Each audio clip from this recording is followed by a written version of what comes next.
what would it take for you to go back to Xbox or to be a fan of Xbox again? I think this is going to be a question that a lot of people ask, and for me personally, I've made it very clear.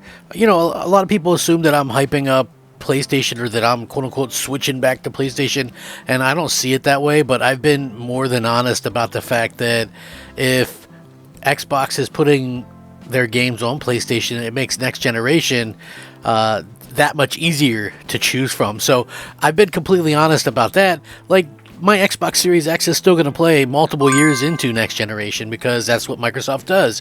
And if we look at what's going on right now, it came out that half the people that are playing on PlayStation right now, they had 118 million monthly active users. Half of those users are still on PlayStation 4. That's an incredible amount. And, you know, speaking to people like Jez Gordon from Windows Central, which I talk to him often, he was telling me that one of the reasons why Microsoft isn't stressed about the sales situation on Series X and S is because a good amount of people are playing Xbox through Xbox One still, right? So you could look at this in a couple of different ways. One way is the fact that obviously current generation consoles have not offered enough for people to move up. And I completely understand that concept and that idea because, quite frankly, if I wasn't doing content and things like that, would I feel like I've missed out on anything? Really?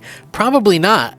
Right? I'll be honest, Spider-Man 2, I couldn't even finish that for multiple reasons, but the ideology of that game is just horrible, man. I just want to play as Spider-Man, kick some butt, fight some villains, and that kind of stuff. I don't want a bunch of nonsense thrown in my face with agendas and all this kind of nonsense. It's just ridiculous. So, yeah, that game, to me, not worth upgrading a console for.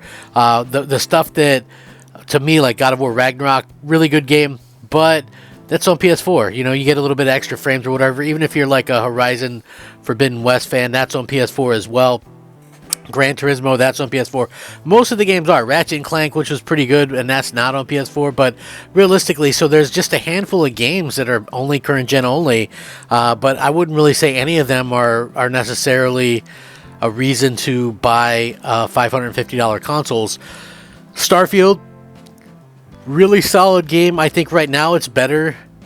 You know, if it would have launched how it is right now, you maybe would have got a much better score out of it. But even so, I think that it's one of those situations where it's not worth buying a console for one game, really. You know, especially since like these consoles don't seem to be going down in price. You know, it's a completely different situation than what we've been to before. But there was an interesting report that has leaked out again that sort of corroborates something that we've heard, and it got me to thinking: would this be enough to get people to buy into Xbox for a quote unquote next gen? 2026 is a year that we see often as sort of a thing where Microsoft looks to get a jump on the next gen hardware. That could be like their last gasp or whatever, you know, say, hey, let's jump on Sony a couple of years with new hardware. But I think that only works for me personally if you have exclusive content, right? If you don't, then I don't see that working. Anyway, Xbox hardware sales have plummeted recently. However, we know that the company will continue to bet on new consoles in the future thanks to various leaks. Now, we partially know some of the plans that could be coming about as well. Report from months ago suggested that the next generation Xbox would debut in 2028. However, new information indicates that the system will arrive earlier than planned and will be accompanied by a major game at launch. Hope has kind of renowned, you know, for whatever reputable Call of Duty data miner talked about the next-gen Xbox and shared information on when it will arrive. According to his sources, the next console for Microsoft will hit the market in late 2026, which is 2 years earlier than previously stated. What is interesting is that Microsoft would take advantage of the purchase of Activision Blizzard to launch its new hardware with the new installment of Call of Duty. They claim that said that year's game is in the hands of Infinity Ward. Microsoft's alleged plans to make all the sense in the world, as Call of Duty is one of the most popular and profitable franchises in the industry. Moreover, it was one of the main reasons for shelling out billions of dollars for Activision.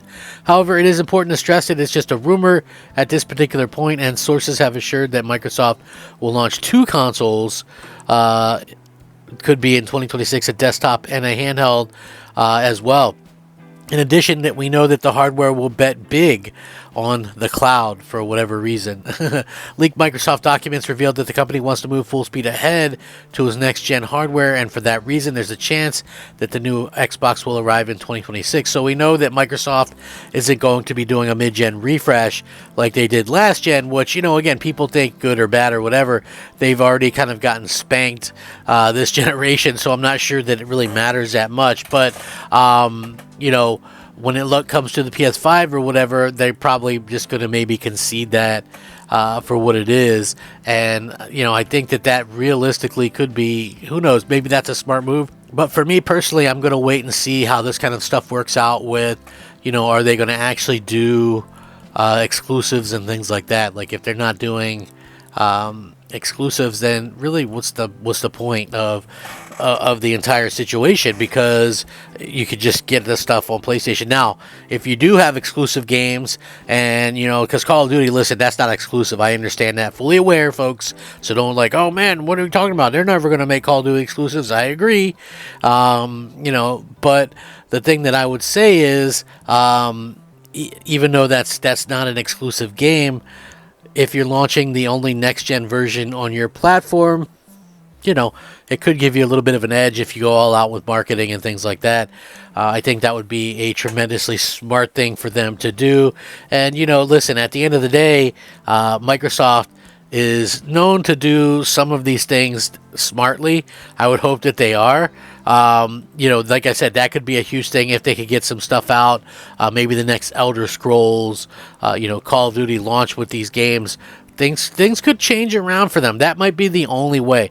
And then Microsoft might be saying the same thing. Hey, this is something that we're working on, and if it works out, great. If it doesn't, then you're kind of screwed. You're just stuck with where you're at. So I do hope that Microsoft does give it at least one more huge chance where they go all out. I think marketing helps tremendously with this stuff. So we'll see kind of how it is. Like I said, I'm excited to see where Xbox goes with this. I haven't given up on them. I know a lot of people think that I have, but that's not the case. I'm actually hoping that they turn everything around, and I'm hoping that they turn things around in a relatively quick manner. I would love to see them actually get out there and do that. So I would love to hear your guys' thoughts and opinions, though. Let me know what you guys think. Are you interested? Do you think anything like this would help Xbox? Would you be in it for Xbox at this point? Let me know. Sound off. Rate, comment, subscribe. Thank you so much for watching. I hope you guys all have a great day. I'm Crap Gamer. This has been Crap Gamer Reviews. If you enjoy the content, please leave a like and possibly even consider subscribing. Rack 'em up. Fact 'em up. Crap Gamer out.